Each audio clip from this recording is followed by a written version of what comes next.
Bom, a gente fala agora sobre as articulações para a aprovação da reforma tributária no Senado, porque lembrando que a matéria já passou pela Câmara.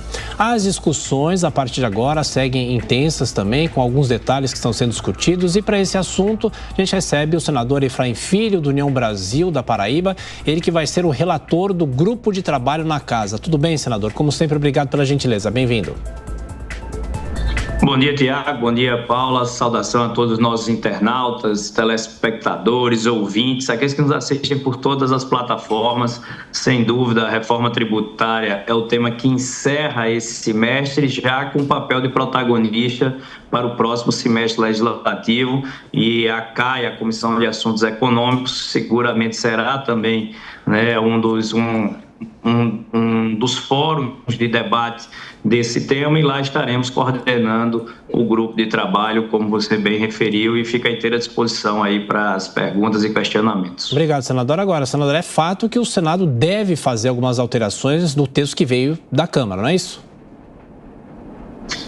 Não tenho dúvidas, Tiago, assim, de que é preciso se aprofundar, até porque muitas das mudanças vieram ali na reta final do plenário, né? Já ali no apagar das luzes. Então, isso limitou e muito o debate e o conhecimento sobre muitas das propostas, especialmente o alcance delas na vida real das empresas e dos cidadãos. Eu acho que talvez seja esse, né, a principal missão e a principal contribuição que o Senado Federal poderá dar nesse tema, que ele afeta demais a vida do cidadão. E lá na Câmara, na verdade, teve muita discussão preliminar sobre propostas, sobre ideias, mas o texto propriamente dito chegou em uma semana e foi votado na outra. Ou seja, esse debate foi limitado. O Senado agora já tem um texto votado e aprovado na Câmara, sobre o qual poderá se debruçar. Então, em cima daquela espinha dorsal, é que nós vamos avaliar. Particularmente, como coordenador, uma das minhas prioridades será buscar dados e números para poder entender o impacto na vida real das pessoas, das empresas, e a grande pergunta, que é a lacuna que ficou no texto da Câmara. Significa carga neutra? Significa aumento de carga tributária ou não essa proposta? Eu acho que é esse tema que o Senado irá se debruçar com protagonismo. Sua pergunta agora, Amanda Klein. Bom dia, líder. Bom falar com o senhor novamente. E para avançar nesse tema que o senhor colocou e que o relator Eduardo Braga também já havia colocado ontem, sobre as alíquotas, né? Quer dizer, mostrar que quanto mais setores tiverem lá entre as exceções, maior será essa alíquota geral. Então, é essa a principal função? Como é possível avançar nesses cálculos? E também sobre o Conselho Federativo, se vocês vão se debruçar sobre essa questão em relação ao formato que saiu na Câmara, que privilegiou estados do Sul e Sudeste.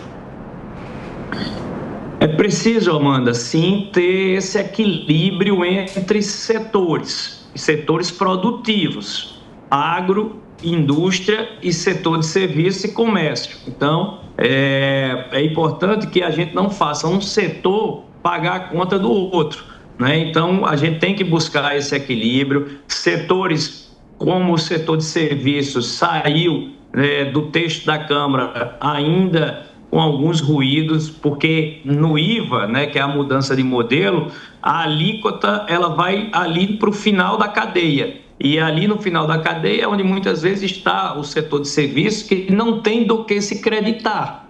Então, é preciso ter esse olhar para quem mais emprega, é preciso ter esse olhar para quem mais paga impostos, para a gente buscar o equilíbrio, né, entre os setores produtivos. Então, esse será também um olhar que iremos debruçar no texto. O Conselho Federativo é também uma outra situação que o Senado tem um equilíbrio entre os estados e entre as regiões. Então, poderá buscar uma melhor formatação, porque também saiu com algum ruído de desequilíbrio lá na Câmara dos Deputados. Os municípios, os governos estaduais, a Receita Federal, o Ministério da Fazenda, todos serão ouvidos nesse ciclo de debates que queremos. Então, dois eixos principais nessa discussão: setor produtivo e entes federativos. Eu acredito que eles levarão adiante essa temática e principalmente com um olhar. Eu acho que isso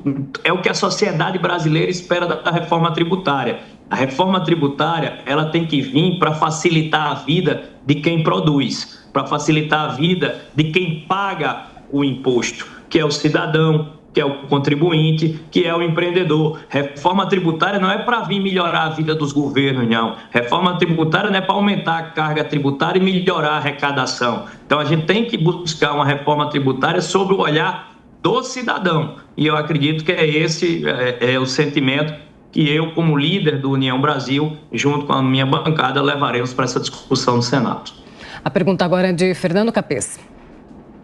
Bom dia, senador. Eu vou insistir um pouco nesse ponto mais polêmico, que é o Conselho Federativo. É um princípio constitucional básico, é o princípio da federação, que é a divisão entre União, Estados e municípios de competência. Cada um institui seus tributos, suas autoridades, sua administração, arrecada os seus tributos, destina esses tributos. A crítica que se está se fazendo a esse Conselho Federativo é de uma excessiva centralização, ou seja, um Estado com um perfil mais autoritário. Em vez de caminhar para a descentralização, concentra na União a arrecadação e gestão desses tributos. Está sendo discutido isso no Senado? Como é que está o planejamento para levar essa discussão sobre esse tema polêmico adiante? Capês, bom dia a você também. Nesse tema, a gente tem que ter um olhar sobre um dilema que realmente existe nessa proposta. Quando você muda do modelo atual brasileiro, que é descentralizado, para o IVA, você está buscando a simplicidade, né? Você está buscando trocar milhares e milhares, centenas de milhares de normas tributárias que são espalhadas ali pelos estados e municípios para regular as situações de fato, para ter dentro do IVA, em tese, uma simplicidade e uma proposta e um modelo único aplicável, né, a todo o país, na linha de se buscar essa unidade na federação. Para isso, ela precisa ter um conselho onde os estados, os municípios e a União Federal tenham uma certa paridade na decisão dos temas. Então, eu acho que a maior discussão aí não necessariamente na perda da autonomia, mas é garantir que a presença desses entes federativos na hora da decisão, principalmente da divisão, e aí é onde entra a sua preocupação, ela é extremamente necessária. Então, como eu disse, o texto na Câmara, ele veio uma semana, foi votado em outra. Ficou muito limitado para os estados. A gente viu muitos governadores, como Ronaldo Caiado, por exemplo, entre outros, fazendo a crítica, mas até que ponto essa crítica pôde alcançar o plenário da Câmara dos Deputados? Já no Senado Federal, haverá tempo, haverá capacidade da gente poder fazer essa escolha. Agora, a escolha pela simplicidade, pela desburocratização, por ter um modelo que é praticado na OCDE, pelos países desenvolvidos, talvez seja o caminho. Se tem um consenso, é que o atual modelo brasileiro está esgotado, é arcaico, é obsoleto, só atrapalha quem produz, é tão confuso que até o simples é complicado. Então, nós temos buscado nessa discussão esse ponto de equilíbrio que eu concordo com você, é um dos temas mais sensíveis dessa discussão, o equilíbrio entre os entes federativos, aonde a busca pela simplicidade e um modelo único não signifique perda de autonomia. É importante esse equilíbrio mesmo, é o que a gente deve acompanhar, né, senador? Quem perde, quem ganha nessa batalha toda. Mas o que a gente quer saber do senhor, senador, aproveitando que o senhor falou sobre o Senado, quando que a reforma tributária deve ser aprovada pelo Senado? Tem uma expectativa aí, depois do recesso de fato. Mas outro ponto também que eu queria que o senhor respondesse rapidamente é um pouquinho sobre o relator, a sua avaliação sobre ele, relator da reforma.